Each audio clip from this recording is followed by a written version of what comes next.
अस्सलाम वालेकुम dear students, how are you. उम्मीद है कि सब खैरियत से होंगे। Now today we discuss about the motion of the simple pendulum. हम बात करने लगे हैं जी मोशन ऑफ सिंपल पेंडुलम के हवाले से। सिंपल पेंडुलम की अगर मैं डेफिनेशन के हवाले से डिस्कशन करूं तो सिंपल पेंडुलम में a bob attach with a string very small in size but heavy in weight. एक ऐसा छोटा बॉल है जो साइज में तो small but heavy in weight, attach with a string, रस्सी की मदद से, हैंगिंग वर्टिकली डाउनवर्ड, उसको लटका दिया जाता है अमूदन, जिसे हम नाम देते हैं किसका, सिंपल पेंडुलम का। हमारे पास यहाँ पे देखें जी, मैं क्या करता हूँ, एक ड्रॉ करता हूँ स्ट्रिंग को, एक फिक्स सरफेस ली जिसके साथ मैंने रस्सी की मदद से एक बॉब को हैंग कर दिया। ये बन गया मेरा एक सिंपल पेंडुलम। अब मैंने क्या किया, जैसे से वर्टिकल पोजीशन पे हैंग किया तो स्टे किया फॉर सम टाइम, यहाँ तक कि ये अपनी इक्विलिब्रियम की हालत में वापस आ जाता है। जब ये इक्विलिब्रियम की हालत में आ जाता है तो हम क्या करते हैं, इसको यहाँ से पकड़ के टुवर्ड्स द राइट और लेफ़्ट मूव करवा देते हैं। तो जितना बेटा हम इसको मूव करवाते हैं टुवर्ड्स द राइट और लेफ़्ट, वो बेसिकली इसकी क्या कहलाता है, एम्पलीट्यूड।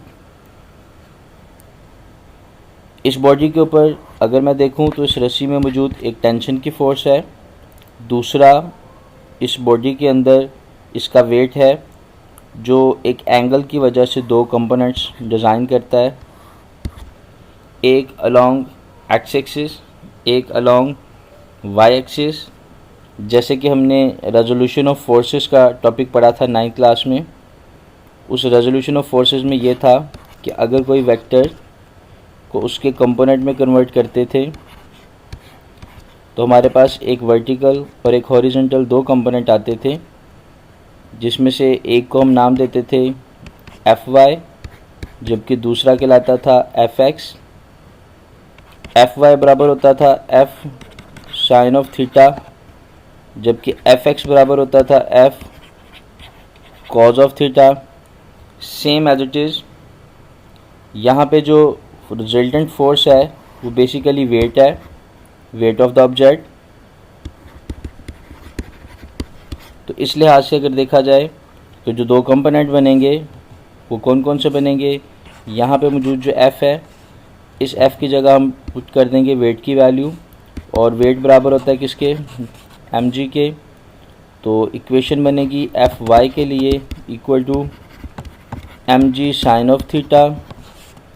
इसी तरह से एफ एक्स कंपोनेंट के लिए बनेगी M G cos of theta. यहाँ देखिएगा हमारे पास ये है जी M G cos of theta और ये है M G sine of theta, जो कि दो कंपोनेंट्स हैं। बाकी टेंशन इन अ स्ट्रिंग और weight of the body cancel it to each other, जो वर्टिकल मोशन है। यहाँ पे सिर्फ ये जो M G cos of theta है और tension in string due to opposite direction they cancel it to each other, ये हमेशा एक दूसरे को क्या करते हैं, यहाँ पे कैंसलेट कर देते हैं।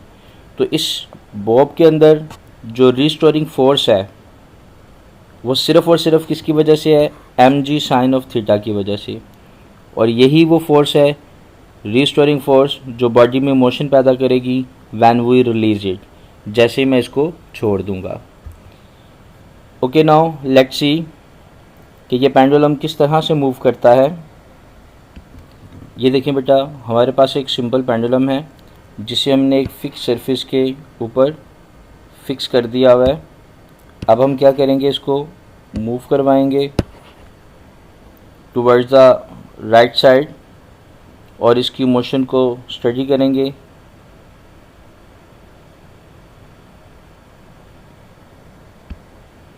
ज़रूरी नहीं है कि आप राइट साइड पे ही इसको मूव करवा सकते हैं, आप right and left both side दोनों में से कोई सी साइड पे आप इसको मूव करवा कर हरकत दे सकते हैं। तो जितनी फोर्स हम इसके ऊपर लगाएंगे मूव करवाने के लिए, यहाँ से देखें ये है सिंपल पेंडुलम की मोशन। जो फोर्स हमने इसके ऊपर लगाई वो बेसिकली इसके अंदर रिस्टोर हो गई और उस रिस्टोरिंग फोर्स की वजह से ये बॉडी क्या करने लगा, मूव करने लगा। यहाँ पे आप देखिएगा दोबारा से इसको,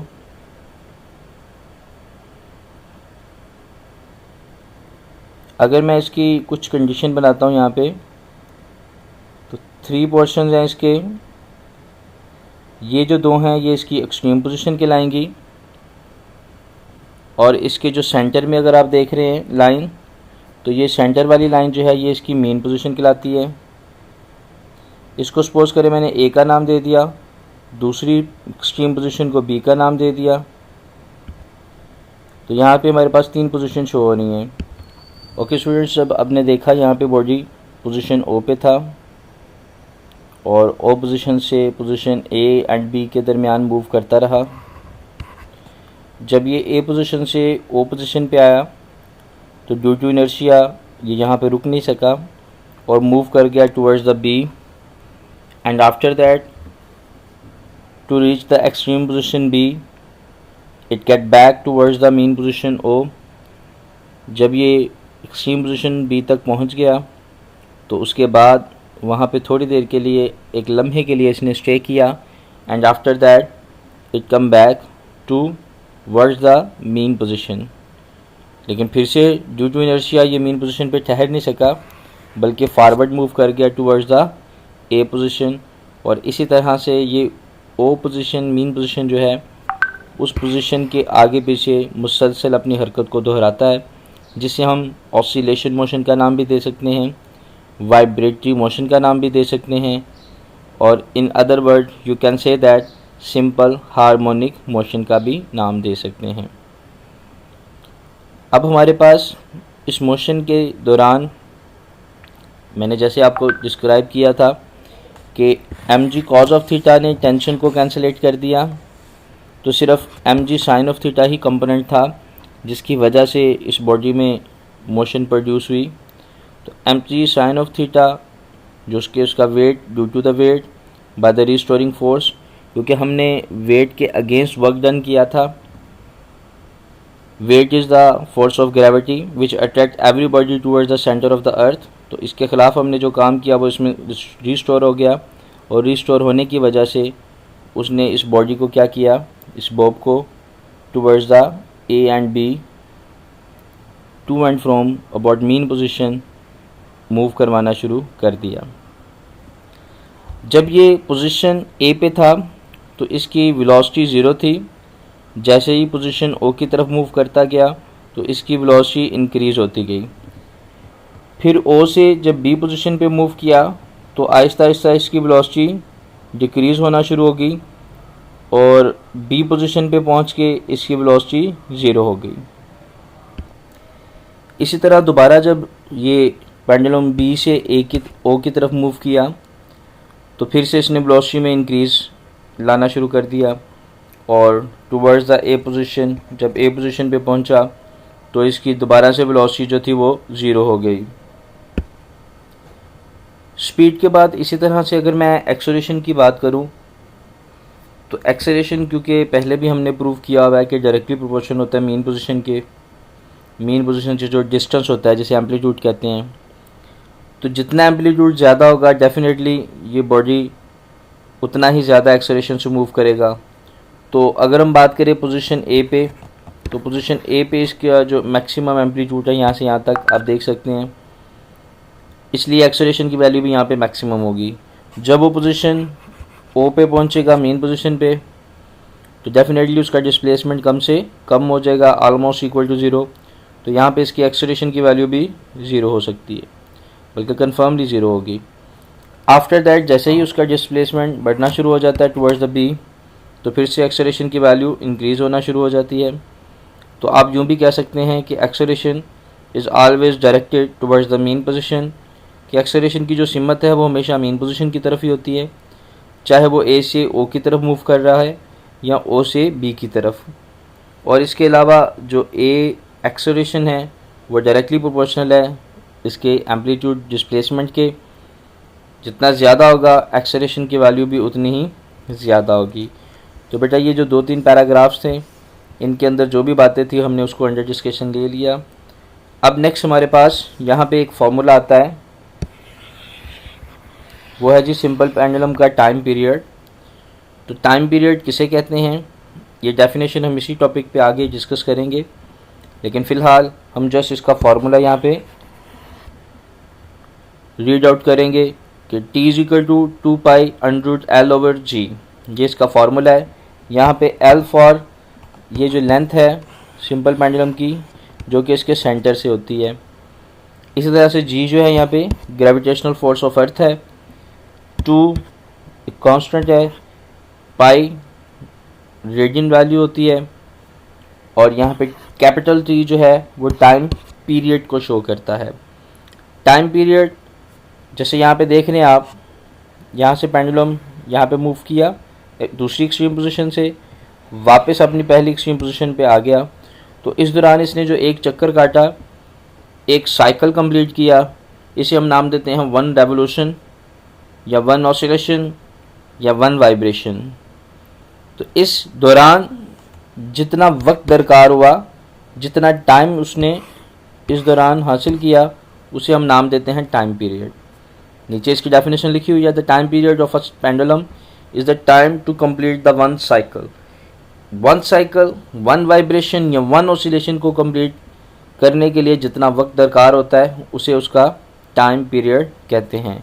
और इसी टॉपिक के लास्ट पे उसने हमें सिंपल हार्मोनिक मोशन जिसे हम SHM कहते हैं इसकी डेफिनेशन भी दी हुई है।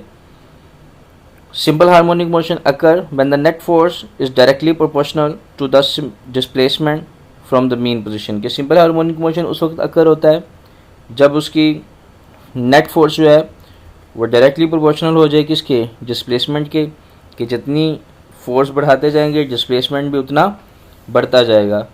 And is always directed towards the mean position, और ये हमेशा डायरेक्टेड होती है टूवर्ड्स इट्स मेन पोजीशन की तरफ। इसके साथ ही बेटा यहाँ पे एक बहुत प्यारी सी बात लिखी हुई है फॉर योर इन्फॉर्मेशन, इसको मैंने हाईलाइट किया है कि टाइम पीरियड किन चीज़ों पे डिपेंड करता है और किन चीज़ों पे डिपेंड नहीं करता।